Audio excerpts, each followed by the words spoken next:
China is controversial in the West because it's so different from the Western countries in terms of political system and economic model, which actually makes China, to me, very chic today. After all, it's not China that fallen into the financial crisis, but the United States and many Western countries. It's not the China model that's fallen out of favor, but the neoliberal model of the West. China doing fine. It's already the world's largest economy, calculated in purchasing power parity with the world's largest middle class. The latest IPSOS Ipsos survey showed that 90% Chinese are reasonably satisfied with the track that China has followed, while it's 37% for the Americans and 11% for the French.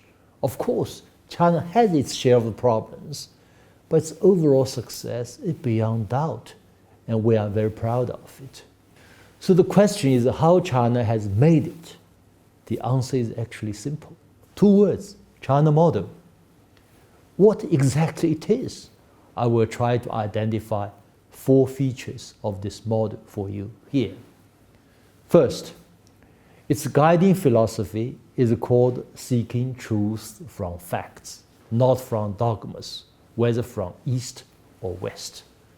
From examining the facts, the late leader Deng Xiaoping concluded then that neither the Soviet model nor the Western model really worked for a vast developing country desiring for modernization.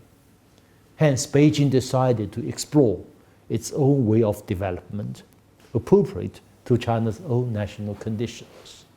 Second, people's livelihood oriented. This is very important. Whether you conduct economic reform, social reform, or political reform in China, they must all be down to earth and produce tangible benefits to the Chinese people in material terms, in cultural terms, and in other terms. This is why China has succeeded in lifting over 700 million people out of poverty, accounting for nearly 80% global poverty eradication.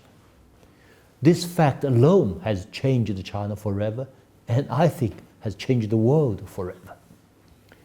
Third, a mixed economy. China has tried to combine the strengths of the invisible hand of the market force and visible hand of the state. China's economic system is thus called socialist market economy. When the market dynamism is released by China's gigantic economic change, the Chinese state has shown its competence in mapping out strategic plans, ensuring macro political and economic stability. China is proud that it can plan for the next decades and for the next generations, rather than only plan for the next 100 days as in the West. Fourth, gradual reform and trial and error approach. Given the size and complexity of the country, China has encouraged experiments of all sorts, as exemplified by China's special economic zones, where new ideas and practices are tested, such as land sale, 100% foreign-owned enterprises, high-tech joint ventures, creative startups, the list goes on. Only when new initiatives are shown to work, they are extended nationwide.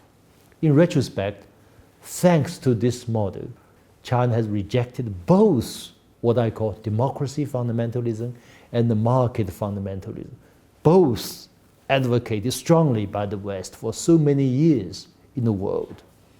China rejects the so-called end of history thesis as advocated by Francis Fukuyama, the renowned Japanese-American political scientist.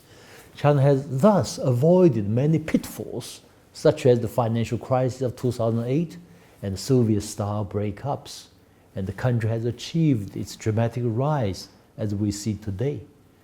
Given all the crises faced by the West today, if some in the West still think the Western model is the best in the world, we will only say to him or to her, please stay with your model. We don't envy you. Full stop. Thank you.